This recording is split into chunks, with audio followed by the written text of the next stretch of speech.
These long dog days of summer, I mean, we just made it through a heat wave. Mama was parched through this heat wave. I was hitting up Dunkin' every single day, and I will continue to probably for the rest of my days, but especially this summer. Dunkin' is helping everyone stay cool this summer with its lineup of refreshers. These drinks are packed with bold, fruity flavors and served ice cold. It's amazing. Dunkin' refreshers are the perfect afternoon pick-me-up. I like to start my morning with them personally, and then sometimes I go back for a second one because I'm just feeling crazy. They come in a variety of delicious flavors, including fan favorites mango pineapple and strawberry dragon fruit. And then for a limited time, there's black cherry and there's pink pineapple. I'm going to tell you something right now, and it's a bold claim, let me tell you, but I stand behind it.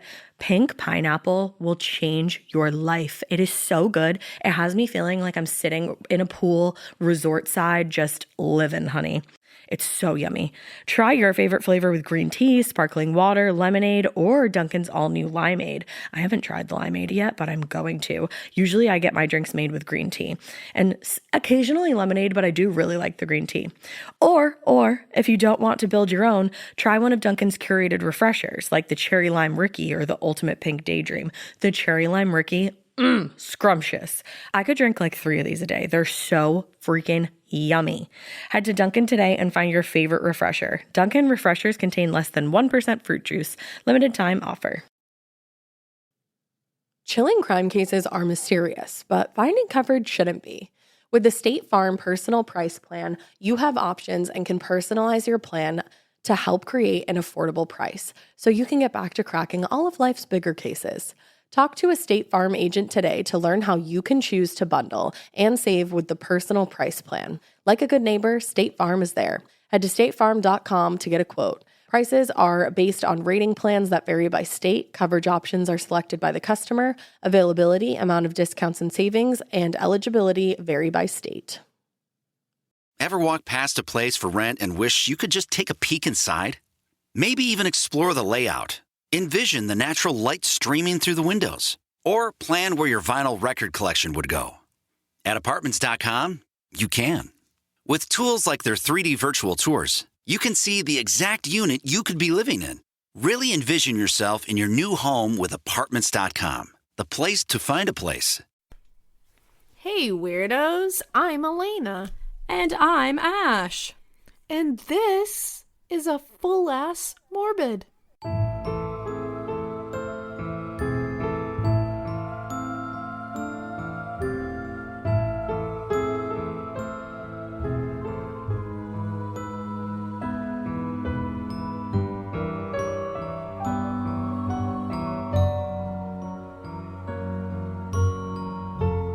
This is a full-ass morbid, and if you notice, my voice is all weird because I just did some cameos and sang the mini morbid theme song to people because, you know, you're welcome. The things that she will do for you guys. Well, and exciting news. So, yes, we are on Cameo now. The link is in our Instagram bio, I want to say. And if it's not, I'll put it there after this. But all of or 50% of the proceeds from Cameo are going to go to the National Center for Missing and Exploited Children. Exactly. And so I think whatever you pay, half of it is we're going to donate straight to there. And we might switch it up and switch up the charity that we decide to donate to, but we're always going to donate at least 50% to a charity of some kind. Feel free to recommend some if you guys, have ideas about good charities that you feel like need more attention, need more funds. We're happy to do it. And I think we're decided what we're doing for June, so we'll announce that June 1st and let you know what your 50% will be going to. Yeah, so it's all going to a good cause, guys. It's all worth it. And it's a lot of fun. It is fun. Yeah. We like being able to send weird little videos to people. Yeah. I think that's honestly pretty much it for business, other than we had a super fun collaboration with, can't talk, collaboration. Stop, collaborate, and listen to our crossover with Christine from And That's Why We Drink. Guys, we had so much fun with the entirety of And That's Why We Drink doing those crossovers. Hopefully we are hoping that will not be the last of our collaboration with them, because we had a blast. I mean, we have a fucking merch line to put out now with them, so. Yeah, we got to do our collab merch. So let's get it. We need Crystal, Wild, and Light to be on a shirt. Crystal, Wild, and Light. But we hope you guys enjoyed them too. It's been a lot of fun to collaborate with people during this quarantine, because I think podcasts have been collaborating so much because like we're all like, nobody can be around each other. Even people in the same podcast can't be in the same room together. So I think we're just like reaching out for anybody. Like, please just be here. Like, with I me. need some sense of human communication. I need some sense of human touch. Yeah, it's helped. It's like made it feel like the world is still turning and we're having fun and everybody's in it together. I'm in it to win it with all these collabs, and I think we've got a pretty exciting one coming up. We do. We have another fun one. I'm not exactly sure of the date yet, but we have another one lined up. And I feel like you'll never guess who it is. This one, we're throwing you for a loop with this one, but I'm stoked that this person wants to collaborate. It's going to be a fun one, and hopefully they keep coming, because this has been a lot of fun. Yeah. In fact, I jumped in to watch a live collaboration between True Crime Garage and Generation Y. Oh, yeah, you were telling me that. And it was so much fun to watch. Like, I was like, and now I'm like, Generation Y and True Crime Garage, let's be friends. Please and thank you. Yes, please. Here's our virtual invitation to please be our friend. For real. Because those are two of my favorite podcasts. I've been listening to them both forever.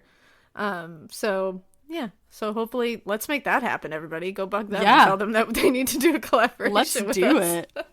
I'm into it. Let's just bug people into being on our show. I just love making new friends. Yeah, it's fun. Pod friends are fun. Yeah. So I think tonight's case is going to be a doozy of a case. Yeah.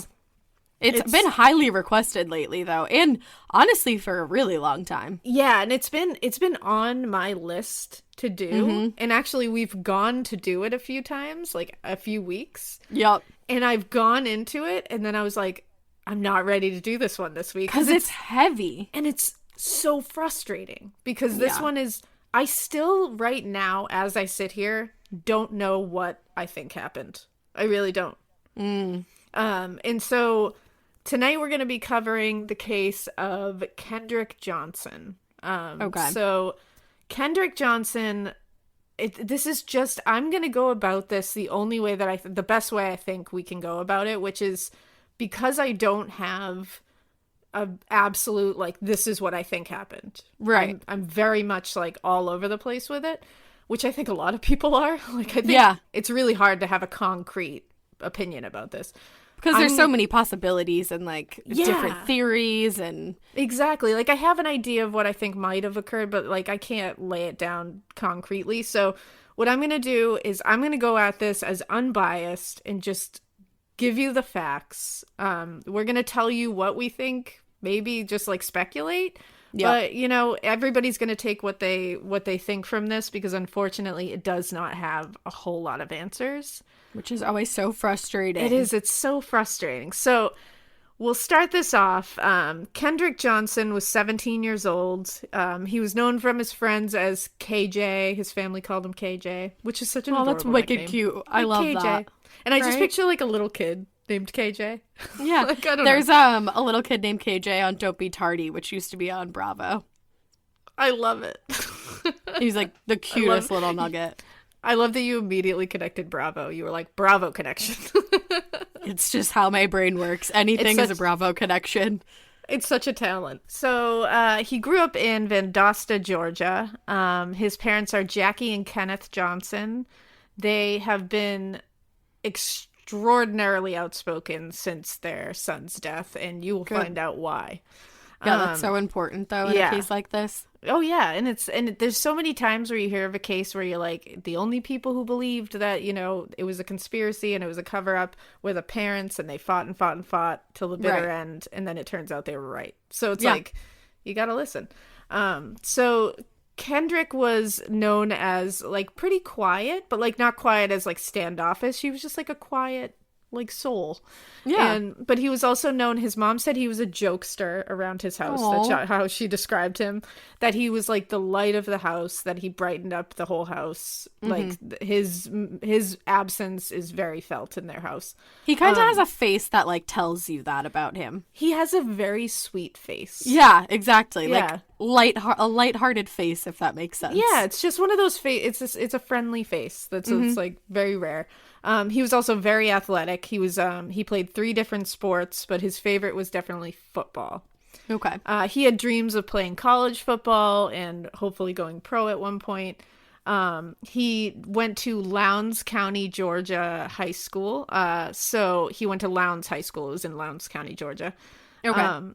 Now, to be clear, Valdosta, Georgia does have a reputation to be a place where, unfortunately, racism is still alive and well. Well, that's fucked up. Obviously, unfortunately, in every country, but like we're in the United States. In the United States, racism is still a thing. It's still around. It's still happening.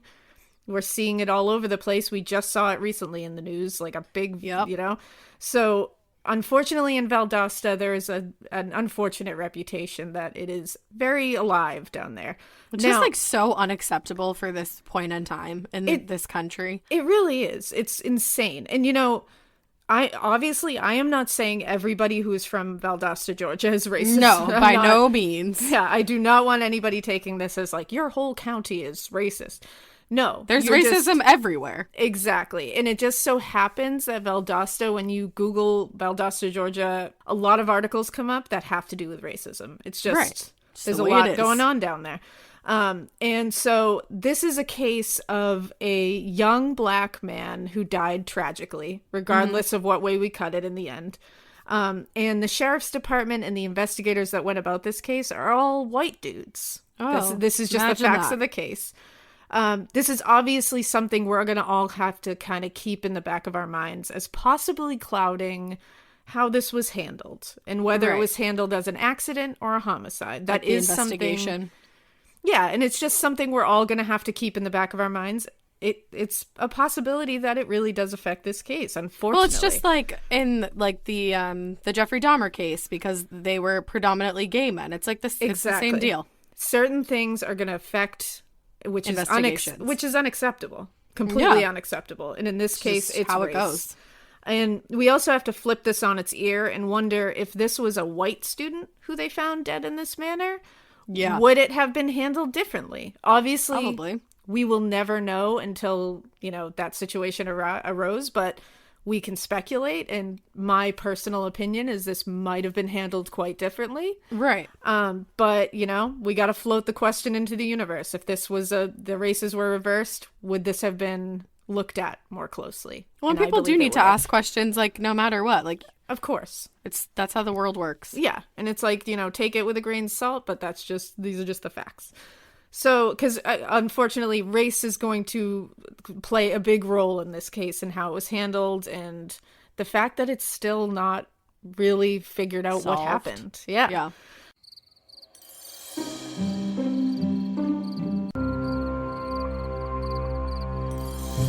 So Thursday, January 10th, 2013.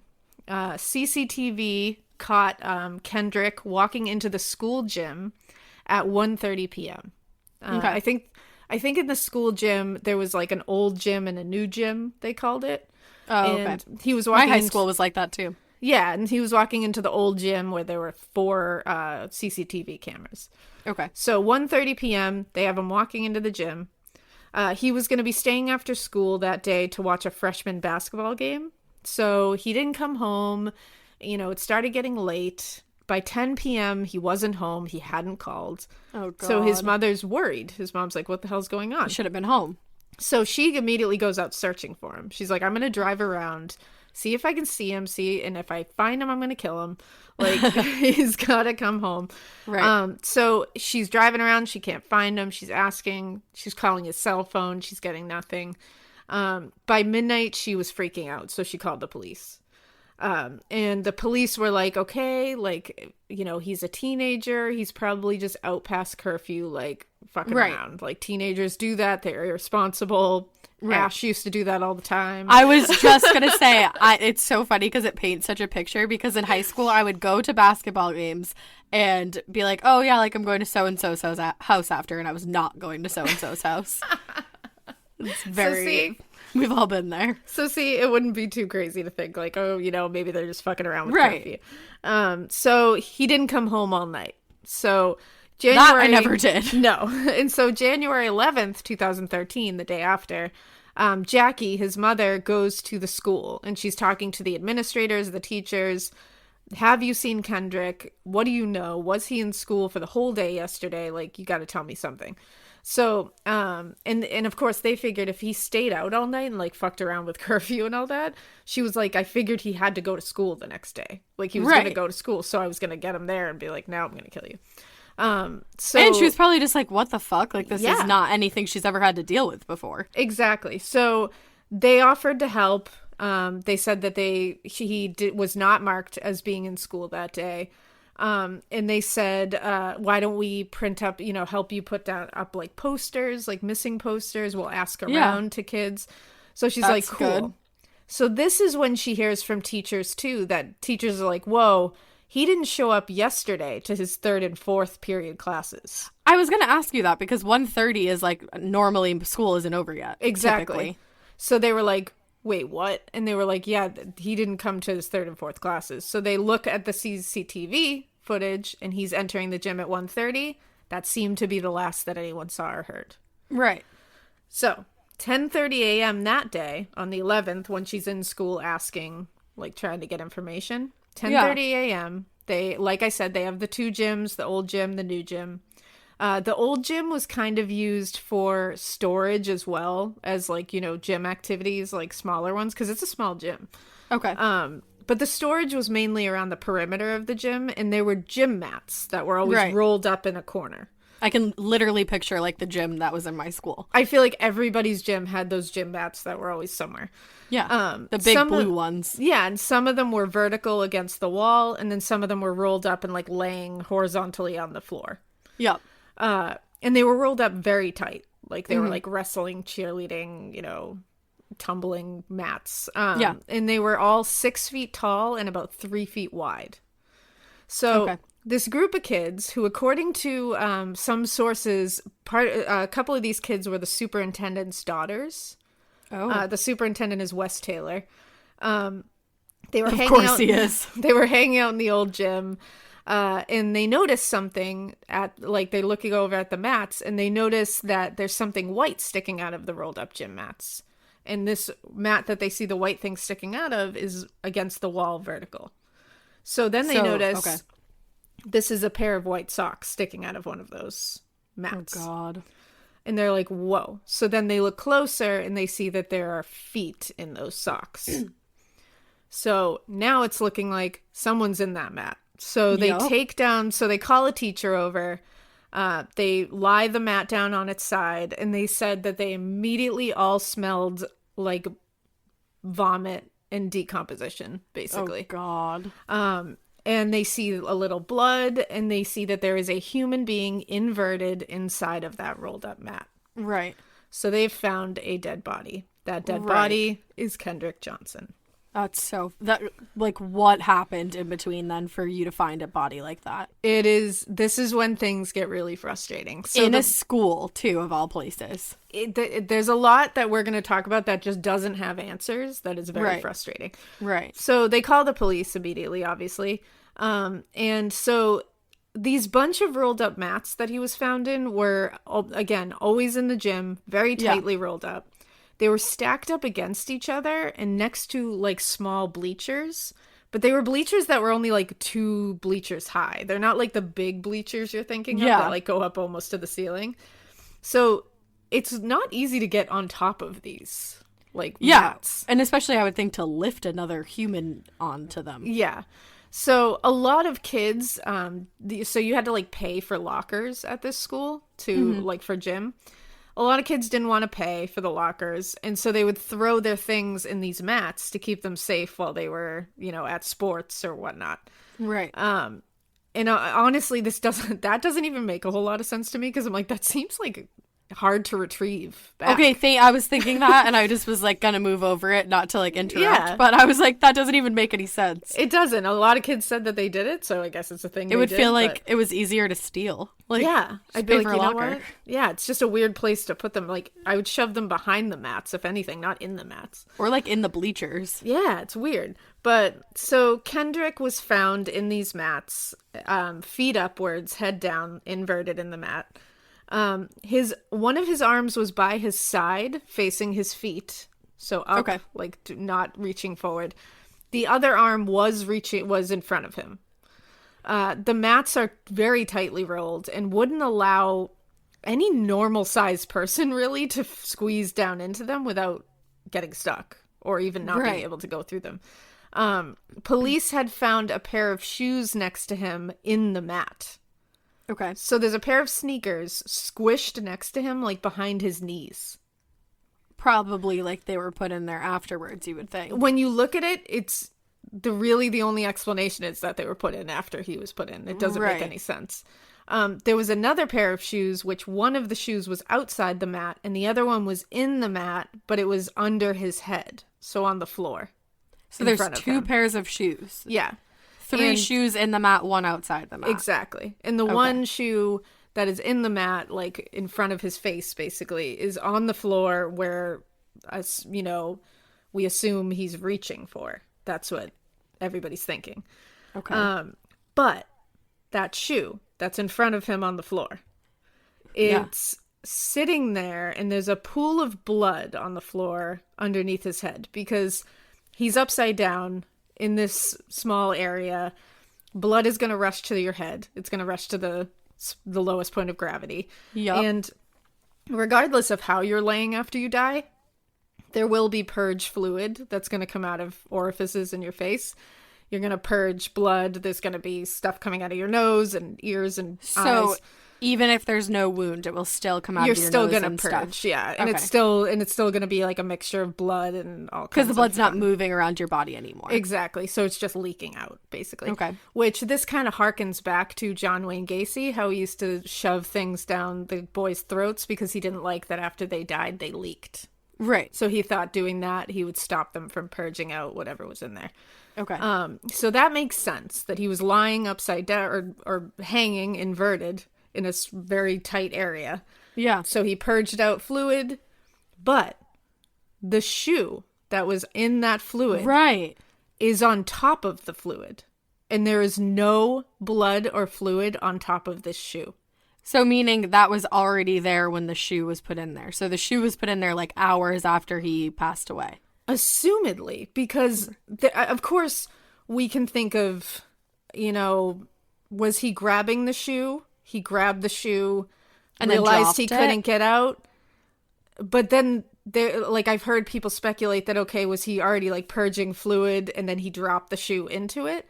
But if you're purging that fluid, you're not conscious. And you're not going to drop anything because is it rigor mortis? Wouldn't that have set in?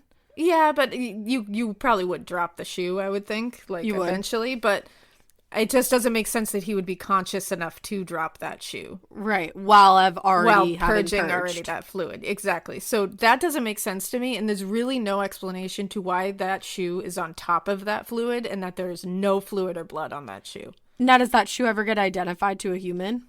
I haven't read anything that said this, but there is speculation that it did belong to him and a friend who were sharing gym shoes. Okay. I will post a photo of the crime scene photo of that shoe so you can see for yourself that it is pristine clean and it's lying in a pool of blood. Because with nothing on it. In my mind, I'm trying to think was somebody in gym class, those were not their gym shoes, so they just tossed them in the mat where people toss their things. You know what I mean? Yeah. I'm like, is that a possible answer? Yeah. And then they were like, oh shit, I don't want that connected to me. Forget my shoes. Yeah, they just threw them in there and then were like, oh shit. Which that's fucked up too. So that person should be. You can't be doing that. Yeah, you can't do that. Possible answer, I guess. It absolutely is. So we're going to come back to the CCTV footage later because I'm sure people are like, wait a second, you said there was cameras in this gym. What the hell happened? Right. Oh, yeah. You'd think that would be a help, but trust me, The evidence it's is not. gone, huh? So he is obviously taken for autopsy. It's done initially by the Georgia Bureau of Investigations. So the cause of death that was found, and it was done, the initial autopsy was done by Dr. Watson. The initial cause of death was found to be positional asphyxia. So he suffocated in the mat. He did. That's what they're saying. But here's the thing with positional asphyxia.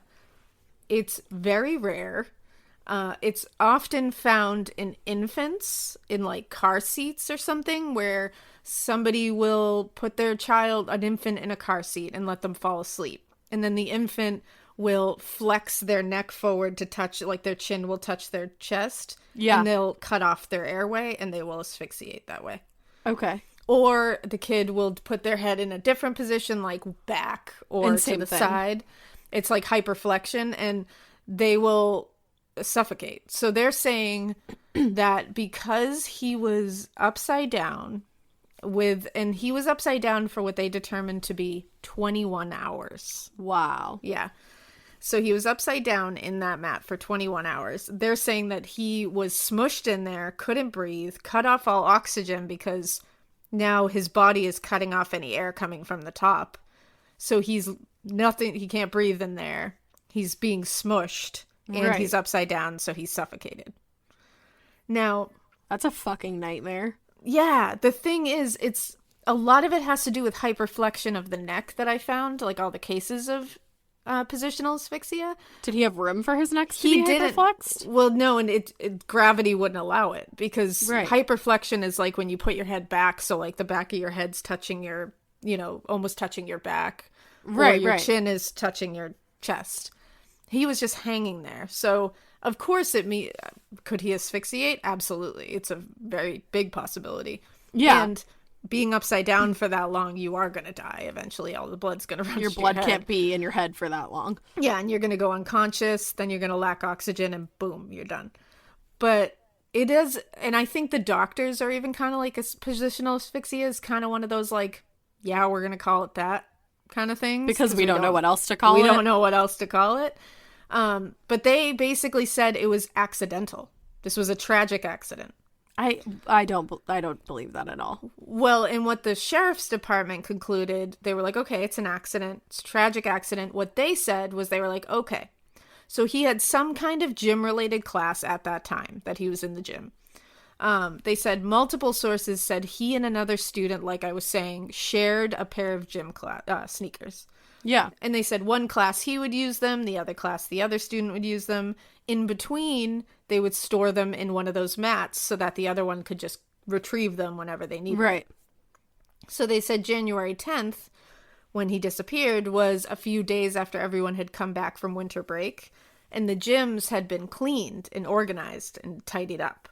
Mm-hmm. Apparently, some of the mats that were laying on the ground had been straightened up to stand up against the wall. So it covered his shoes. And they were saying what probably happened was they were using one of the mats that was laying down, which would make it easy to grab the shoes in and out of. Yep. And it But got that turned. mat had got turned up. But then why So- would you dive in? He wouldn't dive into a mat to get his Exactly. shoe. That doesn't make any sense. Exactly. So, and that's why this doesn't jive with me, because the sheriff's department wants everyone to believe Kendrick was reaching in for his shoes and just They would have been like 6 feet deep. Well, they're saying he just fell face forward into this, and it's like, no. That doesn't make any sense. So the mat itself was measured to be, the opening was measured to be 14 inches. Okay. His shoulders were 19 inches across. Right.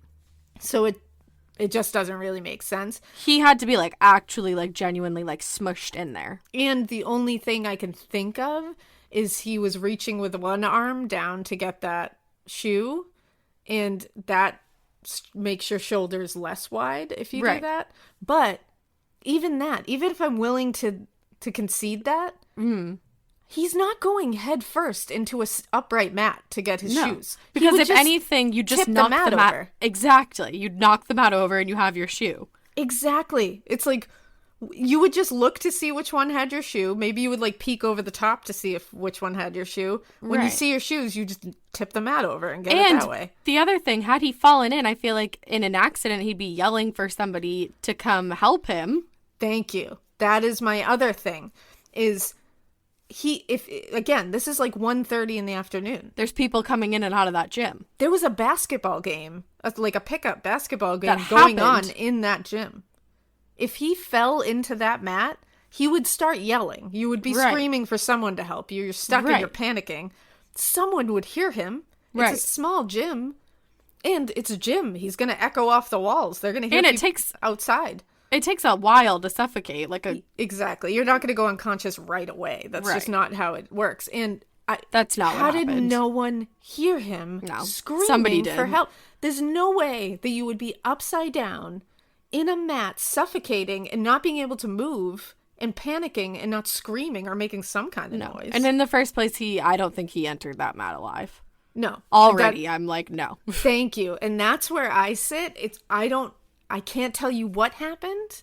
But he didn't go in there alive. I don't think he went in there alive. I just don't. I don't believe maybe alive, but not conscious. Exactly. Because would he have had to be alive to do to be leaking? No. I hate saying that. No, he wouldn't have to be alive.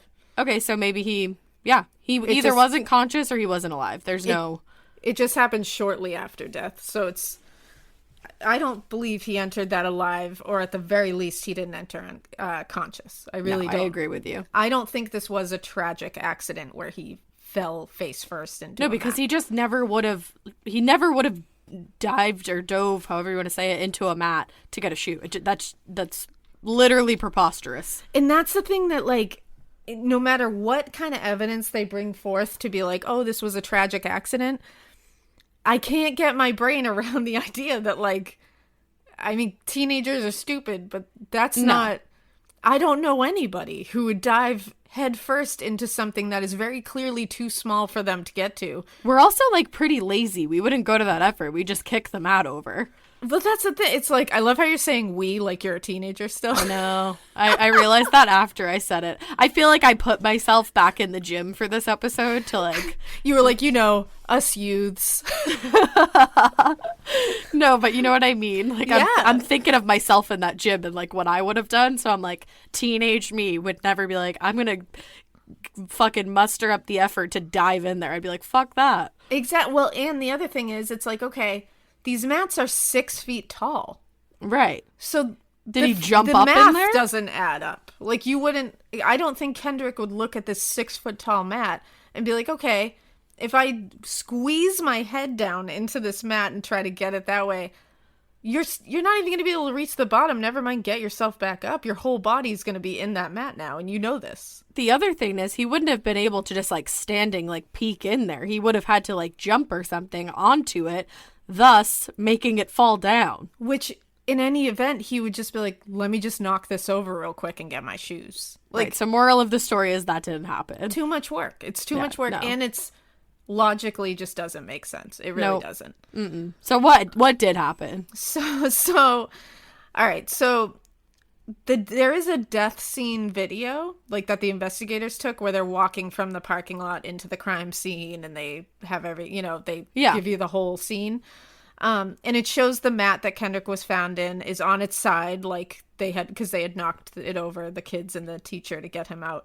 And when you look at it, it's next to a bunch of other mats. So I still want to know, like, how did he get up there to begin with? Because if you're telling me, what I can believe is I can believe something happened, and I can believe someone knocked a mat down, shoved him in there, and then stood put that it back mat up right. Yep.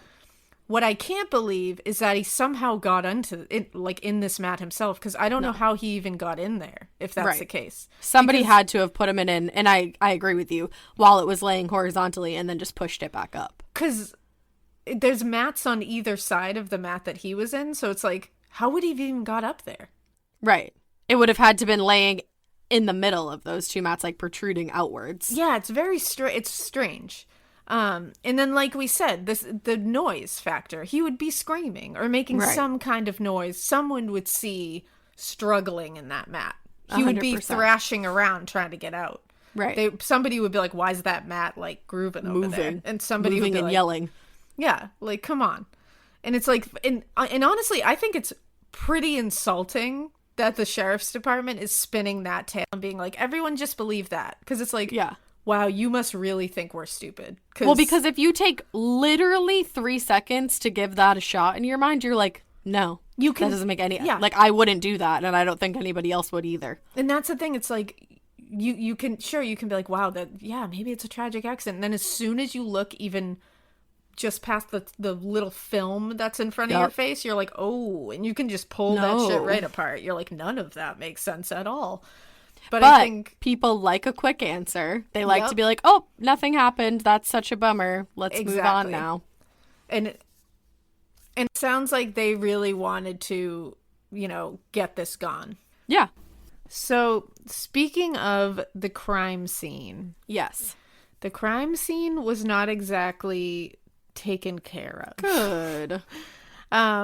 In the crime scene, the death scene video, where like you see the investigator's point of view walking into the scene, you can see that none of them are wearing covering on their shoes, which is a big no-no. Yeah, that's a big no-no. It's definitely like, why, like, and it's funny to me that they're even being like photographed with that lack of PPE, because it's like, wow, you really want to put that on the record that you just were not careful at all. Yeah, we're just like, all right. I mean, cool, dude. All right. But so they're not wearing coverings on their shoes, which not only makes, them look bad in the sense that they're traipsing around or they're getting stuff on their own shoes and bringing it elsewhere. But it's also you're traipsing all over evidence and bringing things in off your freaking shoes. That's going to make for a very tough investigation. Exactly, which, lucky for them, they didn't really want to do an investigation to begin with. So they didn't really, they went into this scene saying, oh, it's an accident. That's it. And then not even going to look into anything even going else. back a little bit, like the things that you're bringing in, you're in a school. There's DNA fucking everywhere. Like, exactly. And they didn't cordon off the crime scene, so they didn't put crime scene tape anywhere. People were walking in and out of there. They did not. People could come as close as they want. They also, so there's the unknown pair of shoes, and there's also another pair of shoes and a hoodie that was around these mats. No one ever collected these things or asked where they came from or found out. That's the main thing. I want to know who this other pair of shoes belongs to. Yeah, they never looked into it because they didn't collect these things as evidence. Yeah, it could be explained away like how I explained it earlier, but that could also be a pretty big lead. And you have to treat everything like a lead when you're investigating something. Well, and it would also help them establish times of death and times of when he was if he was assaulted, when he was assaulted. Because if some kid is saying, oh yeah, I threw my shoes up into that mat without even looking, those are my shoes, then they could go, what time did you do what that? time was your gym And when class? they find out what time, cool, well, he was already in the mat at that time then. So now we know that it's this smaller chunk of time instead of 21 hours that we have to work with. Look at like what gym classes were in the gym at that time and interview all the people. Who was in there. Exactly. There was also dried blood on the wall near the mat, like smeared on the wall. How would that have happened if he was inside the mat the whole time? Well, that blood didn't belong to him. Oh. But they never found out who it belonged to. Yeah, why is there just blood in a gym? So they just didn't once it was said that it wasn't his, they were like, oh, then we don't care. And it's like, well, what if that was his attacker's blood? Which it most likely was, because how often do you just find blood in a gym? Exactly. So the other crazy thing to me is that investigators waited 6 hours from when they found his body to when they called the coroner. What? Why? Yep. So the Lowndes County coroner was Bill Watson, and they literally waited 6 hours. What? So that makes it harder to determine cause of death, time of death, anything. Makes it harder is not even the word for it. Like, makes it near impossible. Well, and not only that, it's against the law. It's a violation. It's a violation of Georgia law, because Georgia law says, and I quote, right away. and I quote, upon receipt of the notice required by code, so saying when you find a dead body, Yeah. the coroner or county medical examiner shall immediately take charge of the body. If a registered professional nurse authorized to make a pronouncement of death under code section blah, blah, blah, or a qualified physician is not available, a coroner, deputy coroner, or medical examiner's investigator may make a pronouncement of death at the investigation scene if and only if one of the following conditions is met. And then it says, the body is in a state of decomposition. The body is skeletonized. The death has been established by qualified emergency medical services personnel. Okay. So what it's saying is, as soon as you find a dead body that is dead in a manner, a violent or unnatural way, Yeah. you immediately call the coroner or the medical examiner's office, and they have to they take ownership of that body immediately. Yeah. Duh. 6 hours is totally against that law. Completely against it. And what Bill Watson said, the coroner, he said, quote, when they asked him, what does 6 hours do with between waiting to call you? And he Right. said, quote, well, it compromises my investigation 100%. I don't know what the county sheriff's office personnel did when they got on the scene. The death scene, in my opinion, has been completely compromised. Yeah. You would think. And he works for the county, and he's saying, they fucked up. I Right. got what I got, but I can't tell you that this is what it is. Well, I got he was it probably 6 hours pissed later. off because it's like, this is also going to come down on him, and it's not his fucking fault, really. And that's why he ends up just being like, well, positional asphyxia, that's all I can tell you. Right. Because everything else is compromised. I don't have anything else to go off of. You're supposed to be able to get to the scene. You're supposed to be able to get a liver temperature on the body. You're supposed to be able to roped off, see the body in its state that it was found in. It had already been moved several times. There was already people walking through this crime scene. That's different DNA, different markings, he lividity. he got fucked out of having an actual decent death investigation. So on May 23rd, 2013, reports came out written by 2 paramedics that arrived on the scene from South Georgia Medical Center Mobile Health Care Service. And these 2 reports of the 2 paramedics that were on scene, they said that they said right to the officers when they got there, they were like, guys, this should be closed off as a homicide scene. Right. The paramedics take one look at this kid and we're like, why is this not closed off as a homicide? Right. And the officers were like, oh, we think it's an accidental death, blah, blah, blah. No, I don't and they think were so. like, from what we saw, and they signed, these are reports that they signed, they said what we saw was foul play. That's what we saw. And that this kid, obviously, something else happened here. Uh-huh. They basically, and like I said, they didn't collect any evidence from the scene. They just kind of left everything and were like, oh, tragic accident. That sucks. See you later. Right. They made that decision right away, and they did not. You're supposed to work a scene as if you have no idea what happened. You're not supposed to go in there and automatically have, this is an accident, so I'm going to treat it as such. You need to treat it as, I need to find out anything that possibly could have happened here. Even if you go in there and you're like, I think this was an accident, you need to go, but what if it wasn't? And prove I don't it. know. Right. Yeah. The United States Attorney for the Middle District of Georgia, Michael Moore, announced on October 31st, 2013, that the FBI was going to investigate the circumstances of Kendrick Johnson's death. Good. Yeah, you would think so. But- So now we're going to go back to, because this is when things start heating up. Now they're looking at all this stuff and they're like, wait a second, where's the CCTV footage? Because there's 4 cameras in here. The police did not get this right away. They didn't ask for it right away. Which they should have, because now there's been time to get rid of it.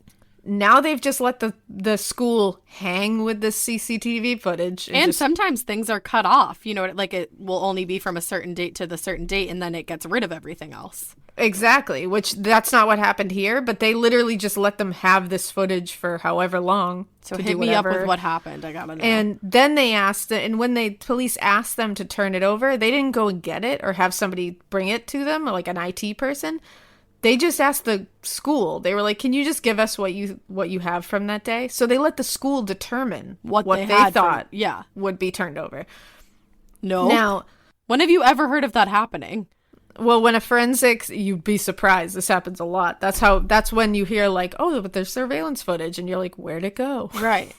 This is exactly why. So frustrating. They had a forensic specialist, like a video surveillance specialist, look into this video footage that they got. Okay. And what he said was, these are not the original files. Like the police did not get an original copy of this. They got a copied copy. And they said something was altered here. And he said the image quality was altered. So he said it's much grainier than what it should be. They made it blurrier. And he said there's definitely information lost because of that. And he also said a number of files were corrupted because of the processing process. And he said there was tons of fuck-ups with that. So he said there's a ton of corrupt files. And he said there's also a hole in time where no camera provides any record. That gives me the creeps. That is freaky as fuck.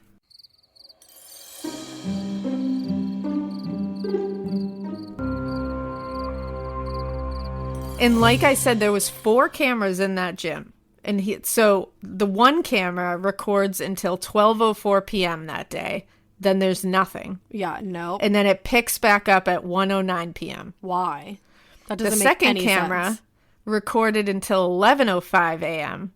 and then nothing, and then picks up at 1:15 p.m. The third camera records until 11:05 a.m., then nothing, and then picks up at 1:16 p.m. No.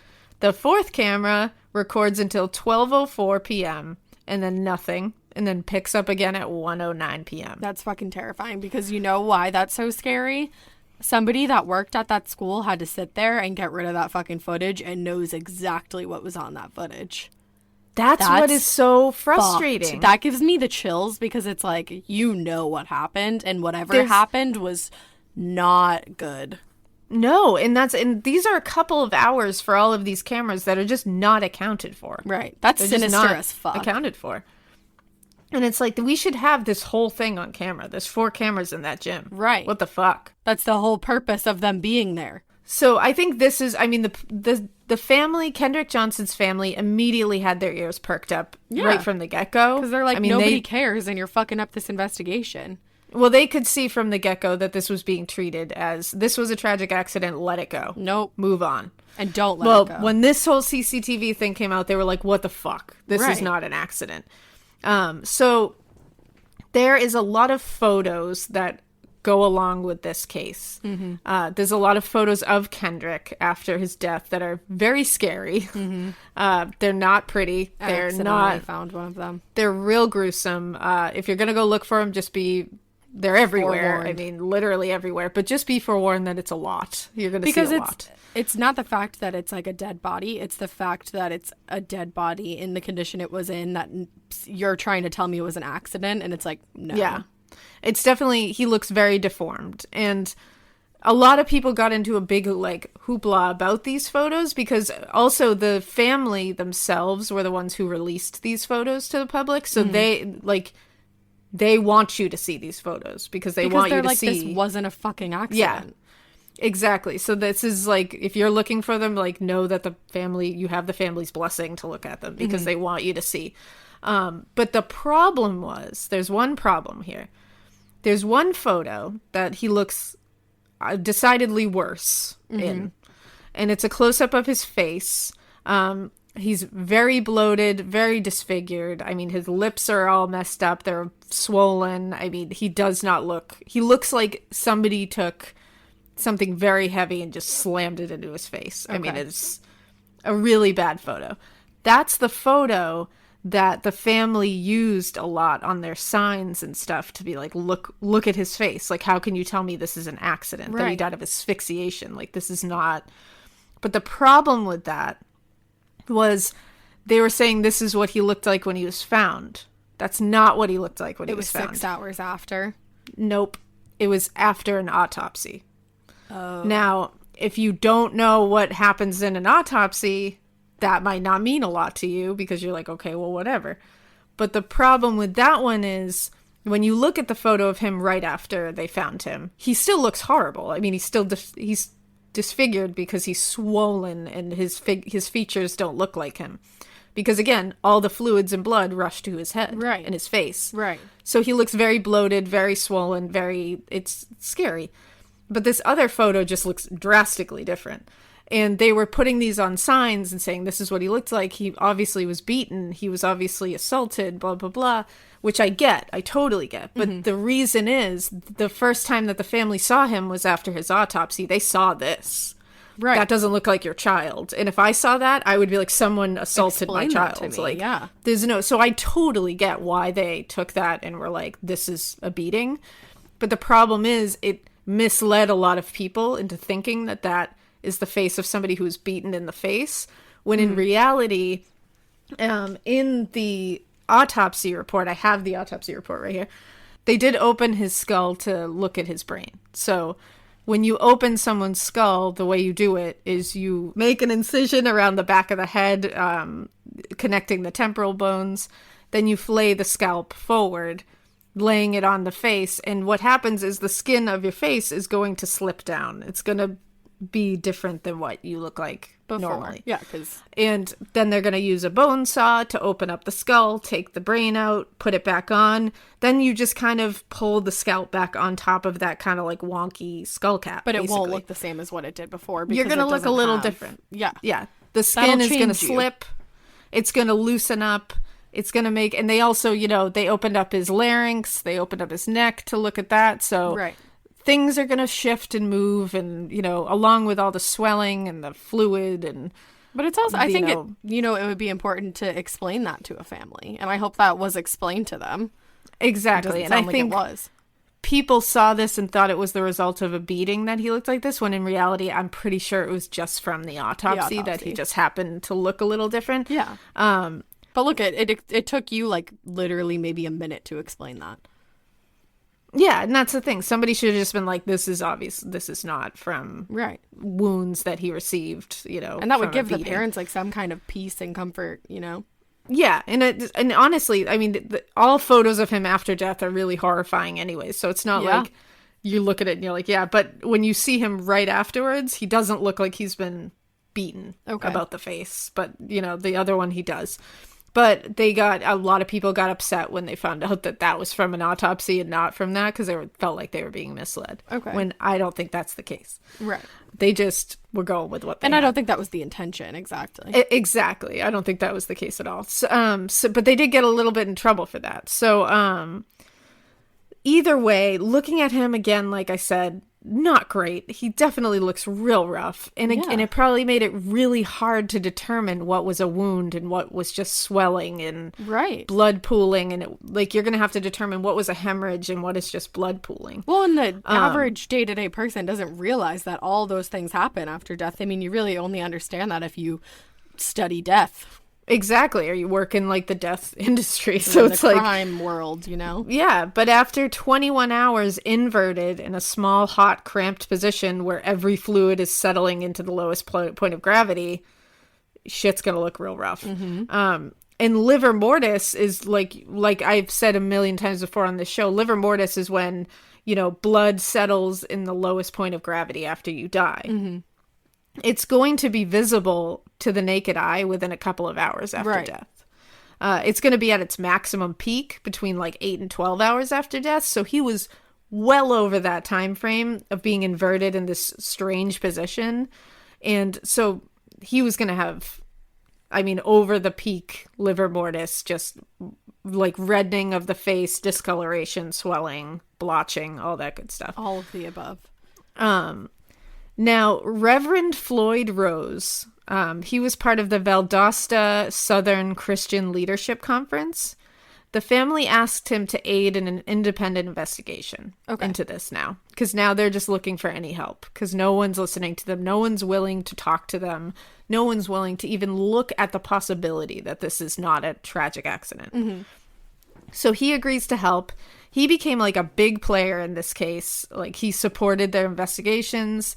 And he actually ended up putting his house up for collateral once. Oh my gosh. When the family and also the supporters of the family ended up doing a protest at the courthouse, and they all ended up getting arrested for civil disobedience or Which something is stupid. absolute bullshit.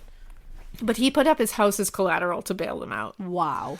So he like really got into this. Good for him. Later, which we will mention later, he does change his tune a little once he gets some more information. So this is when the family requested a second autopsy because now they're like, fuck you. If you're not going to take us seriously, we need him exhumed. So his body was exhumed.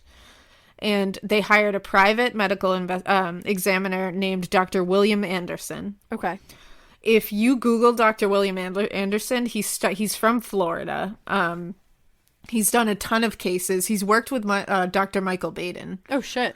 Which, like, whoa, swoon, Whoa. swoon. So he's, like, a big deal. He's done some high-profile cases. He knows what he's doing. Yeah. He found in his when he did this second autopsy, he found the first thing he noticed was that every organ was removed from Kendrick's body. What? And in its place was newspaper. Okay. Now, the Harrington Funeral Home in Valdosta, Georgia was like, yep, we did that. And the funeral director said the organs were gone when they got the body. Why did they put newspaper in? He said it's not best practice to use newspaper to fill out a body, but they used to do it back in the day. And what I think they think is that the funeral home offered to do this, embalming and everything and preparing the body for free for the family. So they might have been doing it the cheapo depot way and just were like, let's shove newspaper in there. To fill out the body, you mean to make it, because he would have looked like organs were missing? Well, when you wouldn't believe how much your body, its shape relies on all your structures being in place. It's not just your skeleton. No, it's like if your organs really do need to be in there to like keep you looking like a human. I never actually realized that. So that's you really interesting wouldn't. to know. Yeah, you really wouldn't. And like when we do an autopsy, because you get consent, that's a big thing. To remove the organs. You ask the family, do you want us to return the organs back to the body? Because some people want that. I mean, there's plenty of people that don't want their loved one going into the I think I would want netherworld without their organs. Or you say, can we keep the organs for research or donation or... But one way or another, it's the family's decision. The family decides. That is at least where I work, that is a big part of the consent process, is you need to know what to do with those organs. Now, do you know if this family, the Johnson family, was asked? I couldn't find anything that says whether or not they gave consent either way. Right. So, but it doesn't look like they were psyched about this, but I don't know what the whole like thing... They didn't know. Because it was a big deal that, like, they found out that his body had newspaper in it. I would be livid to find that out. And I know, like, sometimes when bodies will get sent from, like, a hospital to a funeral home for the embalming process, if they've chosen to keep the organs for research purposes, not return them to the body, we'll put, like, big, like, gauze pads in there. Okay. Like, just to send it over to the funeral home, and then I'm not positive what they do over there. I think they use, like, cotton a lot of the time to fill out a body. So it's a little more like... I never knew any of this. That's really crazy to me. Yeah, because especially, like, things like if you... Because a lot of times we'll take, like, and again, you need consent for this. Yeah. But, like... If you're doing, research, you can take out eyes. And when you take out eyes, immediately, again, you don't even think about it, but your eyes just sink, eyelids sink right in. Right. So they need to, like, put something fake in there. Wow. But yeah, it's the rest of the body's the same way. Wow. But that's cool, so, but, like, also not cool. So I think it was strange. A lot was made out of that, but it ends up just being like, that happens. It's not best practice to put newspaper in there, I guess, but, like... They used to do it, and maybe this was just they were trying to cut corners. I don't like that. But the Georgia Secretary of State office did investigate the funeral home just to be sure, and they didn't find any wrongdoing. Mispractice, okay. But, and this is what's confusing to me, the funeral home had signed off saying, because again, when you release a body to a funeral home, you're releasing the belongings too, and the things on the body. Okay. And... They signed a thing that said that they received him with all organs, and they said they signed that they received him with the original clothing, that he was wearing, but all of those things are missing. Okay. So what did And the that was funeral just kinda home do like- with the organs of, like, Not sure. or were they did they do something with the organs, or were they lying and they said that it did have That's the the organs when thing. it didn't? And also, Because that's why also- lie about that? Like, It's also not something that you just like sign that waiver that like, yeah, we got everything, like moving on. Yeah, Like, it's like no, that's a big it's deal. important. Like you can't just assume that all the organs are in there. You got to make sure. Like you got to yeah, I wouldn't send my loved one to this funeral home. Yeah, that would be like us releasing a body and like not checking the toe tag and just being like, yeah, I bet that's Sam. You know what I mean? Like that's Right, just like like releasing no, the wrong body. like you have to be sure about these things. This is a human being. It's a very big Like, deal. This is a human being. This is someone's loved one. You need to take a few extra moments and inconvenience yourself to make sure that Well, you and it have shouldn't all even of... be an inconvenience. Like, Yeah, fuck it's just off, very... that's your job. It's the whole thing is very strange. Yeah. So that was the first thing that they found during the second autopsy. Like, what? Then they went on to find the cause of death and see if they agreed that it was positional asphyxia and if it was accidental. Well, Okay. this medical examiner did not agree with that cause of death. What did he think? What he thought it was blunt force trauma to the neck. Okay. And in the actual autopsy report, the cause of death is blunt force trauma, right neck, acute hemorrhage, soft tissues of upper neck, acute periostal hemorrhage, posterior body and right mandible, areas of acute hemorrhage involving carotid artery bifurcation and carotid body. Okay. So something very different than asphyxiation. Exactly. So what they are saying is that somebody, and what he initially said was somebody did some kind of karate chop motion to the back of his neck. And what I found was that he was claiming that it hit in a spot and in such a way that it hit the bifurcation of the carotid artery, Okay. which is when it like splits off. And it caused immediate like heart stop. wow. Because your carotid arteries are very important to your heart. But you would have had And- to hit very hard for that, right? Well, there's also I don't think there's any precedent set for that. Like from what I could see, a lot of other medical examiners that were asked about this were like, I've literally never heard of that happening. Like it's never been a thing. But I guess he's saying there's a bruise on the back of his neck that was not noted in the first autopsy. Mm-hmm. And he's saying that this bruise, which is only 2 to 3 centimeters long, so it's small. But he's saying he thinks that is where something happened. That's the blunt force trauma. I just don't think that, I mean, I don't know. I have absolutely like no medical knowledge, but to think that somebody could do that with their hand and then only leave a 2-centimeter bruise. Well, and he's not saying it necessarily had to be a hand. Okay. But it's got it like a karate chop kind of motion. So it could be with something. Okay. But and he said basically the cause of death was the blunt force trauma, and then he was put upside Stuff down in in the that mat. thing. Okay. So there are, and like I said earlier, I think I saw like people on like Reddit and stuff talking about Dr. Anderson, this medical examiner, and a couple of people who you could see were very biased on the side of like, this is an accident, they're trying to get it to be a murder. We're like, oh, Dr. Anderson like got fired from multiple jobs and he's not like a real medical examiner. That's bullshit. Oh, He's well, a that's board rude. certified forensic pathologist. Like he is certified. I swear he's like more certified than the guy from the West Memphis 3 case. That so is like what is wrong with the internet is you can just say anything you want to fucking say and call it fact. and if you can be so biased on one side and then just like tilt the narrative to fit that. Well, and just it's like, lie. no, that's not true. Like he was not fired. Like, is that 2 to 3 centimeter long bruise kind of like, I don't know about that. Yeah. Sure. But I'm not a doctor. And 2, that doesn't mean he's a reputable medical examiner. Right. Like I'm not going to take that away from I him. was just going to say you can't take that away. He's a good medical examiner. So who knows? We just got to put the facts out there. Many That's twists all. and turns.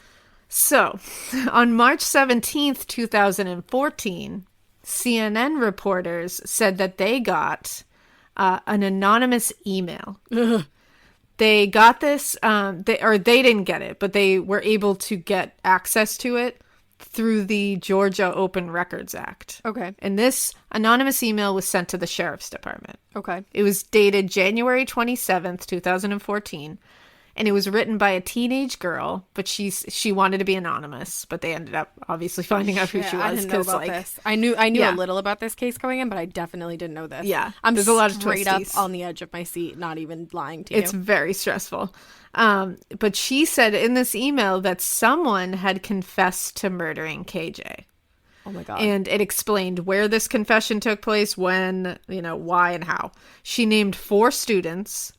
And investigators spoke to these 4 students and ended up ruling them out very quickly. Convenient. Several accused stood in front of a grand jury to testify, but nothing came out of it. And they're not identified? No, they're not identified, but and they were found to be not guilty, not connected. Now, I do have the email, so Okay. I'm just going to read the email that was given.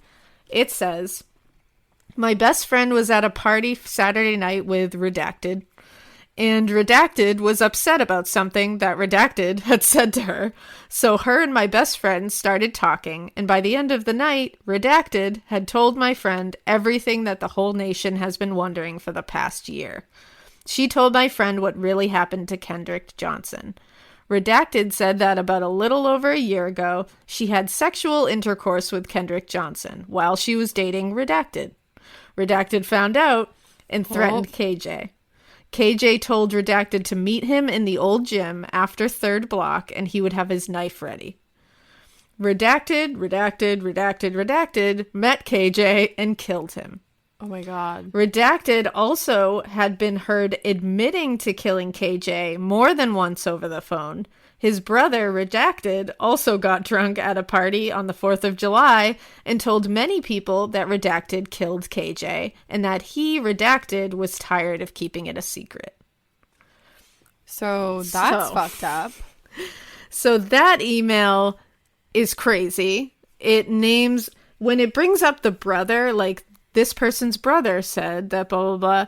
There are 2 brothers that are brought into this, but were quickly said not to be. I don't know. That seems like a very It's interesting. clear picture, and it does make sense because you would need multiple people there, in my opinion, to get one person. I don't think one person could have put another person in the mat. I think you'd need at least 2 people.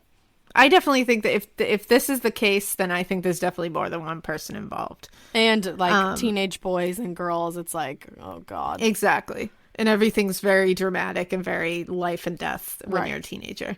And so nothing really came out of this because they were like, well, we talked to them and I want to know how they ended up ruling it out. They just they were like, yeah, they said some of them had alibis, and then they were like, some of them, it just doesn't match up. And they didn't have evidence. Okay. All they have is this random teenage girl saying that she heard it. Right. It's the same as like the West Memphis 3. You hear something. That is true. You could be lying, but I don't know. But it's all fishy. Mm-hmm. Now, July 28th, 2014, the Johnson family filed a wrongful death lawsuit against Lowndes County High School, the superintendent and the principal, and the Board of Education. Good. The lawsuit specifically said that this boy, a student who went to school with Kendrick, named Brandon Bell, had attacked Kendrick before, many times, sometimes in front of authority figures, and was bullying him. And they said his mother had complained to the school before and nothing had been done about it. Mm-hmm. And Bell was a wrestler. He had a younger brother named Brian Bell, and their father, Rick Bell, happens to be an FBI agent. Oh, okay. So that's interesting. Real interesting. Jackie and Kenneth, Kendrick's parents, said he was being bullied. Like, he was not friends with these boys. He was being bullied by them. The brothers claim up and down that they were friends with Kendrick. They never had bad blood with him. Doesn't sound that they like were it. friends when he died. It's all very shady. I highly doubt that. But his parents swear that they were not friends. So right. It's like different stories on either side. But Brandon Bell was on his way to a wrestling tournament when Kendrick was supposedly killed. Okay. So he does have an alibi. The bus left supposedly at 12:30 to go to this wrestling tournament. Kendrick was alive and on film at 1:30 entering the gym. Right.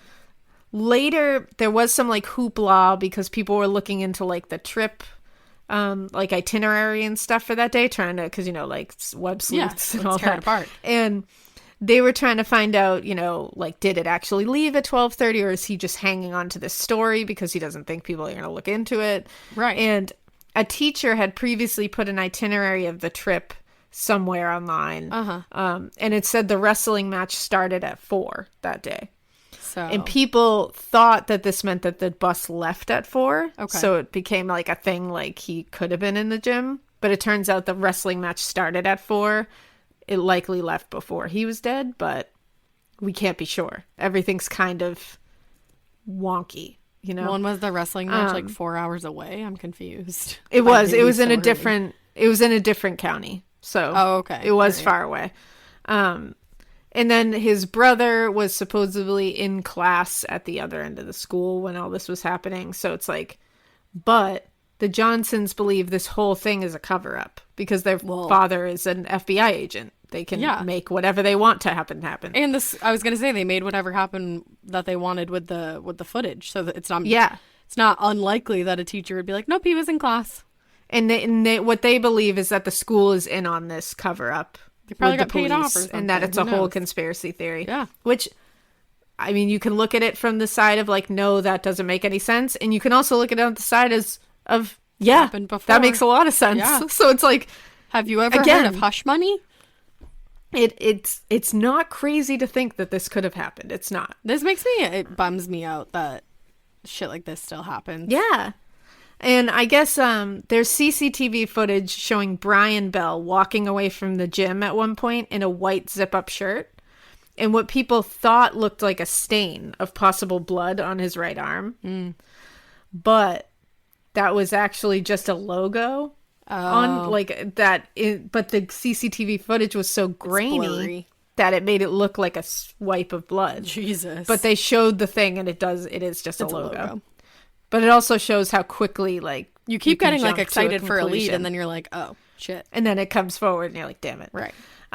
These brothers did refuse to cooperate with this investigation at all. They didn't want to help at all. That's nice. If you were friends, you would think that you'd want to help. Exactly. And there was interviews with them. Like, the people did interviews with them. I think there's only like one interview with them. And they're very adamant that they had nothing to do with it, that they were friends with Kendrick. And they were like, people can judge us however they want, but we know the truth, and blah, blah, blah. But, you know, to be honest, one of them seems more convincing than the other one. One of them I was looking at, and I was like, sir, you should probably try a little harder. Yeah. Well, Daddy's an FBI agent. He doesn't have to. That's the problem, man. That's what keeps you coming back to that, is you're like, they have that is working against them in this situation. Can you imagine you work your fucking whole life to be an FBI agent and one of your kids kills somebody? Oh, Not saying that happened I'd be so because we don't pissed. know, but can you imagine? No. Then you're like, cool, thanks a lot. Yeah, you're like, awesome. They did confiscate the phones, computers, and records from Brandon Bell, Brian Bell, their father, Rick Bell, and Brian Bell's girlfriend. They were all seized. They found nothing. Well, he's in the FBI too. He investigators. probably knows how to get rid of information. That's the other thing. It's like, this is all well and fine, but he's an FBI agent. Right. Like, they have a lot of power. Now, later, Brandon Bell actually got like a crazy football scholarship to Florida State University as a linebacker, but they withdrew that scholarship because they were just question. They were worried about the potential of backlash. them possibly giving a scholarship to a potential murderer. I mean, yeah. Which that really sucks if he didn't do it. That's the thing. If he didn't do it, that sucks. That's like really a lot. sad because then it's like 2 lives are a little bit not. I mean, his life is are affected. But, but like affected by Yes, this, you know. yes. But if he did do it, like, Good. awesome. So January 2015, the Johnsons filed a $100 million lawsuit saying Rick Bell ordered his sons to kill Kendrick.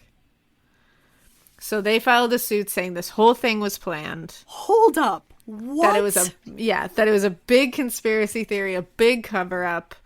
Now, unfortunately, they didn't have a whole lot to back this up besides just them saying it. Is he like a known racist or something? Like, or is that what they're trying to say?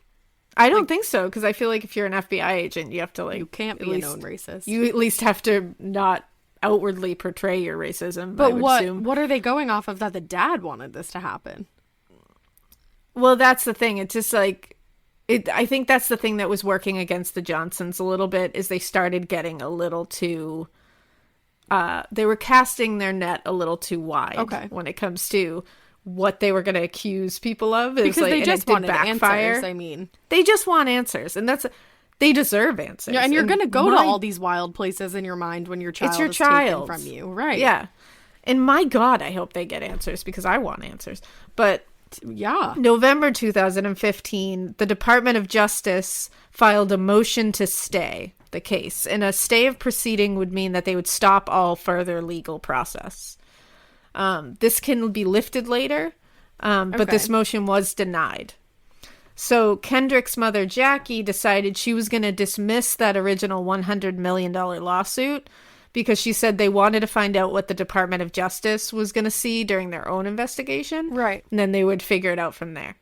So then the Johnsons got sued themselves. By who? For $850,000 Is it for attorney defamation? fees. For attorney fees and for defamation. Okay, I knew it was going to be defamation. There was a lot of people, like I said, that they brought into this. Right. There was a lot of names that they threw out that they accused, and these these people are were getting big like death names. threats, and people getting like, you know, reputations ruined, obviously, and all that. When you think about it, it's like an FBI agent, a superintendent of a school, a whole school. It's starting to get crazy. So they did get sued themselves for the attorney fees of these people. So June 20th, 2016, the Department of Justice announced no criminal charges would be brought forth for Johnson's death. They said they couldn't find anything criminal about it. Now, this is when, in 2016, the Anonymous got into this. You know who Anonymous is? Yes. Well, or isn't. But they got into this whole thing. And they decided that they were going to take a look at it because, you know, that's what they do. They look at these kind of things and they decide, you know, whether it's worth getting into themselves. Mm-hmm. And they looked at it, they looked into it, and they immediately were like, oh, this is a fucking cover up. Yeah, and of we're course gonna it expose is. this shit. So they put out like a 10-minute video that was basically them going over just everything that they had that they said, look, this is a cover up. I keep getting the craziest body chills throughout this. Right? Like my whole and the legs video have is chills. online. But I'm going to play like the end of this video because it will give you like the heebie-jeebies. So let me just get the video. Oh queued shit, up. I already have chills, dude. There is a cover-up of mass proportions in Valdosta, Georgia. There is no way that the official story could be the truth. KJ was found beaten and bloody stuffed inside of a mat that he could have gotten out of. The collection of evidence was mishandled purposely to help cover up the crime. The surveillance was edited with hours deleted. The only DNA tested the blood on wall to match KJ's and it didn't match. What really happened to Kendrick Johnson that day? Who killed that boy before he could begin exploring life after high school? Why did the authorities not do a full and complete investigation into the death of this teen? With every piece of new evidence that is revealed, there are more questions raised than answers given. Some black students were told they were not allowed to be interviewed by law enforcement. Administration at Rounds High School told students if they talked, their graduation would be threatened. The people of Valdosta know a cover-up has taken place and that local law enforcement will harass and arrest them for providing false statements. The people are afraid of the backlash if they come forward. The time has come for those people to join the fight for justice. Expose the corrupt for who they are.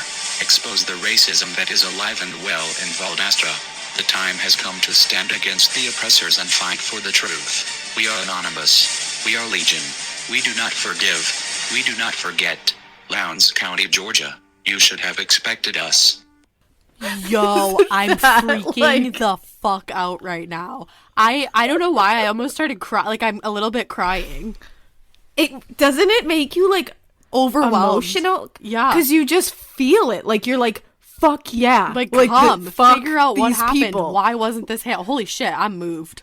It moves you. It really does. Because the fact that I didn't know that they threatened their graduation if they talked. Isn't that crazy? Like, I'd that's the be shit like, I'm cool, talking I don't about. give a fuck about walking across your dumbass stage anyway. Seriously, like, fuck you. Like, what? And that's the thing. And it's like people of color in Valdosta, Georgia, have been stifled from speaking up before. Right.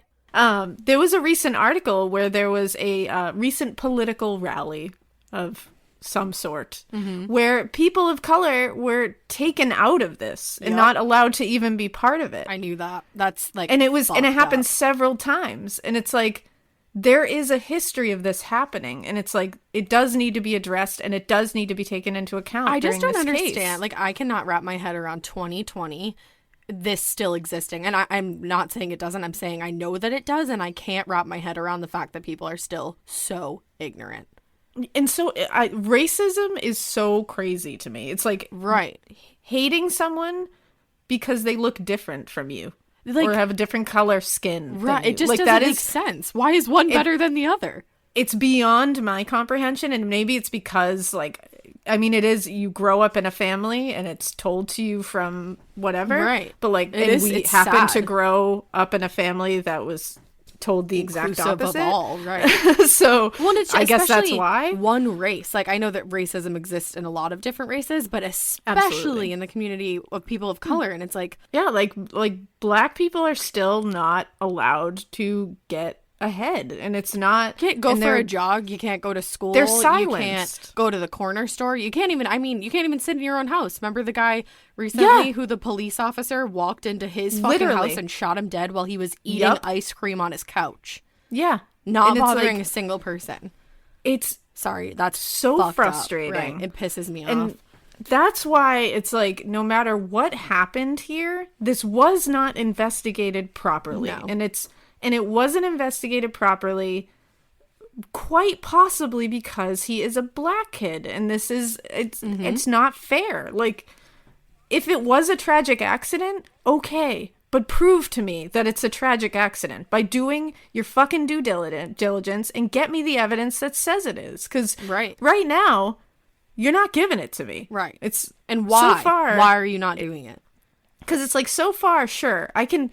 Somewhere in my mind, I can be like, maybe this was a tragic accident, but you're not proving it to me. I can't say for, like, but in my heart, I don't believe that Kendrick Johnson went into that mat fully conscious. No, not 1 ounce fully of me alive. thinks that. I just don't. I don't think it happened that way. Nope. But unfortunately, so far, we have not found out yet. But when was that statement released by Anonymous?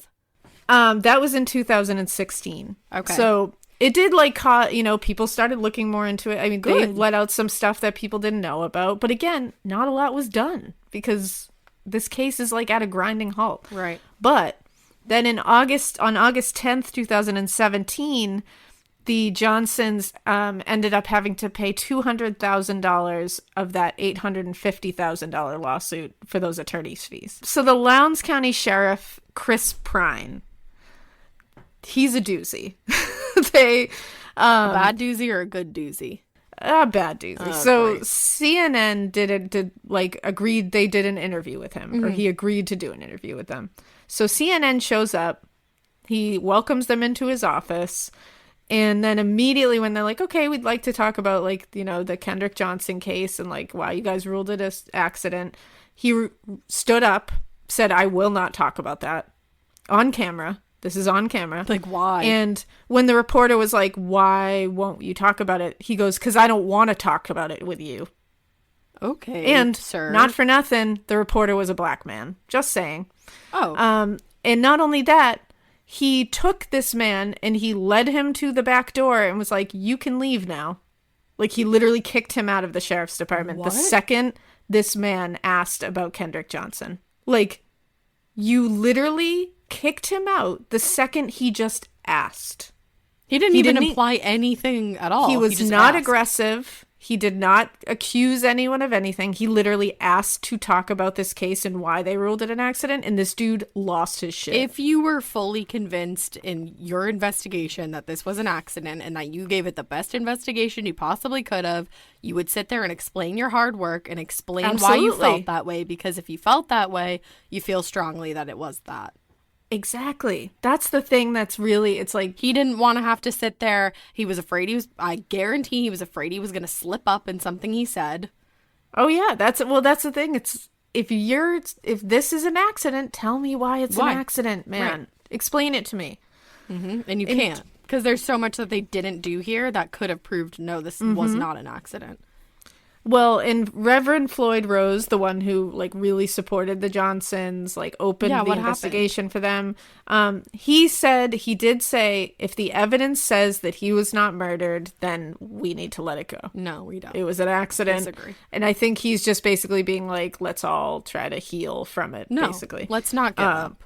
But that's him. He definitely changed his tune a little bit. So June 22nd, 2018, the Johnsons ordered a third autopsy for Kendrick. So he was exhumed again. The results of this autopsy, the cause of death was apparent non-accidental blunt force trauma. So it basically confirmed the results of the second one. Yep. And they said it was in the right neck and thorax area. Which is like they said before. Yeah. So it confirmed the second autopsy. So February 9th, 2018... there was Kenneth and Jackie Johnson filed an affidavit that said someone confessed that their friend confessed to murdering Kendrick. Another confession? Yep. Now, all the names have been removed from the document, so you can't see it, but it says, quote, the person struck Kendrick Johnson in the neck with a 45-pound weight or dumbbell. And it said that this person who did this also, quote, facilitated the editing of the high school's surveillance video by corrupting or deleting some 1 hour and 25 minutes of the original recording. So this person hit him with a dumbbell and then was also able to have access to the security cameras, like broke in somehow to alter them? Aided in the cover-up of it. Okay. So in your mind, does that say a student, or in your mind, does that say a faculty member? I mean, if I'm like going out on a limb here, I'm saying somebody who has the means to do this, which to me would be someone whose father is in the FBI. But right, I don't know. Because again, I don't know. Like, I don't know. This affidavit was filed saying this. People wrongly and falsely confess to things all the time. Yeah.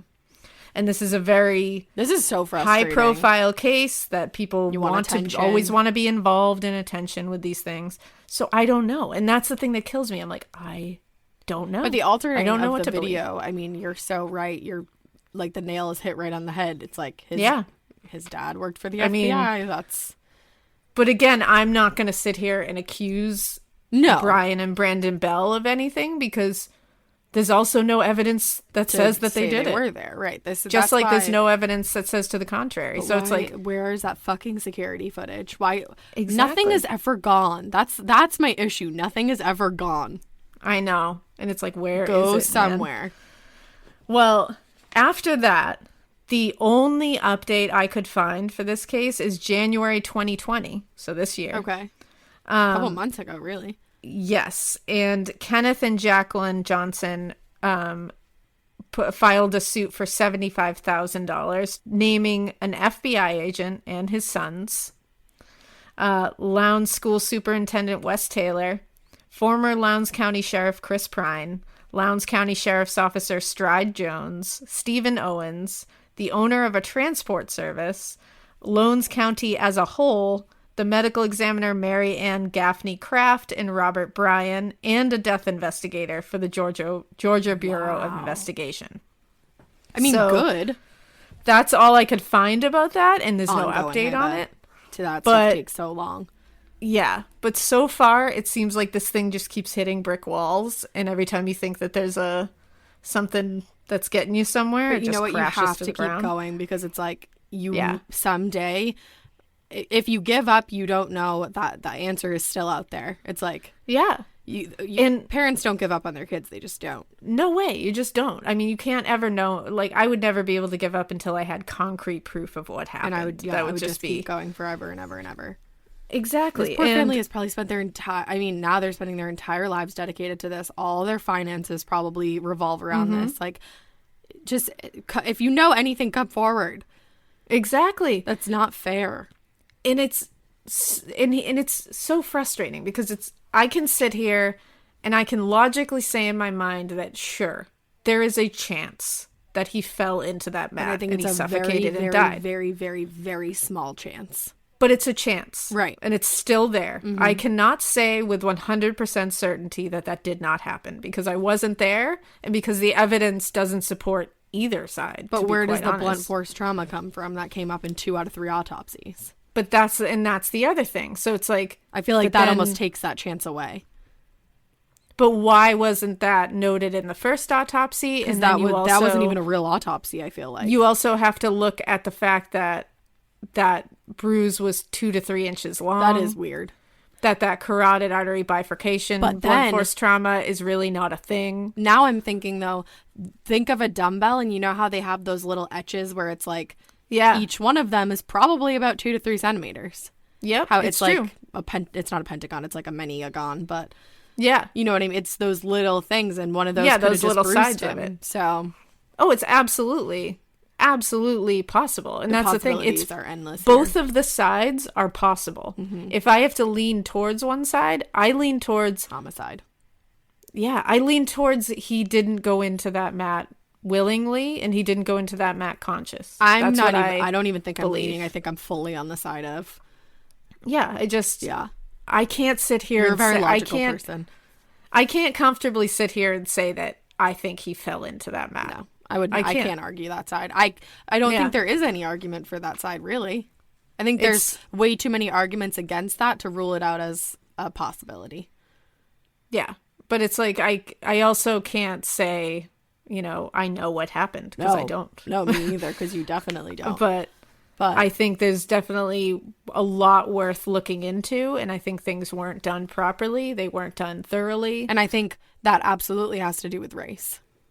Yeah, and they should be held accountable for it. And I think it's really sad that that's still happening. This up should have to do their due diligence, and they should have to reopen this case, and they should have to do the steps they should have taken initially. Well, and you kept saying prior sheriff, so there's a new sheriff in town. It's a new sheriff in town. And it's like, why don't you take care of business? Like, I know that's one of your own, but do you really want to protect a cover up? Like, I guess the new sheriff did say if new evidence is brought forth, we will look at it. Like, if there's new testimony brought forth, we'll look at it. The blunt force trauma, the second fucking admission of guilt. But that's the thing. What can they do with that stuff? I know, it's so frustrating. I'm just pissed off. It's like, that's the thing. It's like, you're like, oh, there's evidence. And you're like, but they literally can't do anything with that. It's like, it's circumstantial evidence. That second confession, it's like, that could be hearsay. Just, confessions are confessions. I'm really angry right now, and I'm really frustrated. It's very frustrating. Yeah. And I just, I'm sure this is one of those cases, everybody has an opinion about it. Everybody has stuff to say about it. Yeah. We're going to post this on Instagram and all that, but everybody feel free to have discussions, but please keep it respectful. Keep your discussions respectful, because you know what? None of you know what happened. No. None of us know what happened. Unless the only you were people there. who know what happened are the people that were there. So we can't all sit here and tell each other that we're idiots and like all that mean stuff. And it's really kind of a waste of time, and you should really talk about somebody that was potentially murdered and keep it respectful, because that's definitely what that person would have wanted. Exactly. So definitely discuss. Just make sure that you're, having lively and respectful debates, because we love that. So that's the tale, the twisty, crazy, ongoing tale of the tragic, no matter what way you spin it, death of Kendrick KJ Johnson. It's like a devastating death, no matter which way you slice it. Takes a lot out of you. Well, on a brighter note, even though I don't even want to go to a brighter note, because this is I know, because it's tough. so sad. Let's say who this episode was brought to you by this week. Our Patronuses! We have 9 special Patronuses that this episode was brought to us by. Sorry if I backed up a little bit there. I was moving my paper. All right, so number 1 is Alyssa Latham. Alyssa Latham, thank you. Thank you, Alyssa. Next up is Heather Rose. Heather Rose, thanks so much, Heather Rose. Thank you, Heather. Stephanie Carrera, a longtime patron. Stephanie Carrera, thank you for being such a loyal lady. You're the tits. You're the best. Next up is Andrew Overby, who loves his girlfriend Alaina a lot. And he I love you dedicated in too. her name. That's funny. Thank you so much, Andrew. Next is Elizabeth Cubitt and Emily Schultz. Elizabeth Cubitt and Emily Schultz, we love you. You guys are Thank the you so best. much. Next we have Katie Krupa. And Katie Krupa, Yes, we do. like King Koopa. Yes, I got a bone to kick. That's actually a different I was song. thinking of the actual, like, Mario Brothers thing. And actually, I was thinking of King Kunta, which is a yeah, I was like, Kendrick I don't know Lamar what song. that is that you just Yeah, did. sorry, we're on. That's really just how our brains work. That's a good, good point. That's pretty much us in a nutshell right there. Wow. Next, I'd like to wish Reese Franklin a happy birthday. Reese Franklin, happy birthday, and thank you so much. HBD. Then, Carry On wants to wish a happy birthday from their girlfriend. Carry On. Thank you for the happy birthday wish that we gave someone. Yes, okay. Then I try to get everybody's shout outs together in one place, but it's really difficult. Cameo is a much more organized way of doing it. Next is Heather P. from Cody. Heather P. from Cody. Yes. Thank you. And then Chris Meeks would like us to shout him out, and also his friend Phoebe, who he refers to as Thief. So Phoebe, what did you steal from Chris? Phoebe, what you doing? Did you steal his heart? I don't know. Did you? What if they're Thanks, just Chris. friends and I just made it really awkward for them? You did. You made it real. You're welcome. Well, thank you to all of our lovely patronesses and their girlfriends and their friends and their loves and everything. All that good stuff. All of you. You're beautiful. We love you. As always, you can find us on Instagram at Morbid Podcast. You can hit us up on Twitter. A Morbid Podcast. You can send us a Gmail. morbidpodcast@gmail.com. And you can donate to our lovely Patreon, and we will shout your name out at some point in time. Patreon.com/morbidpodcast. We hope you keep listening. And we hope you Keep it weird. But not so weird that you try to kill somebody and make it look like a cover-up, and then Anonymous is coming after you because they know that there's way more evidence, and you can't be sitting here telling me that this was an accident when it wasn't an accident. You treated it like it was an accident from the start, and it just wasn't. Okay, bye. Don't do it. I think that might have been one of Just my don't best. I do didn't it. even take a breath in between. That was. Hyped. Bye. Bye.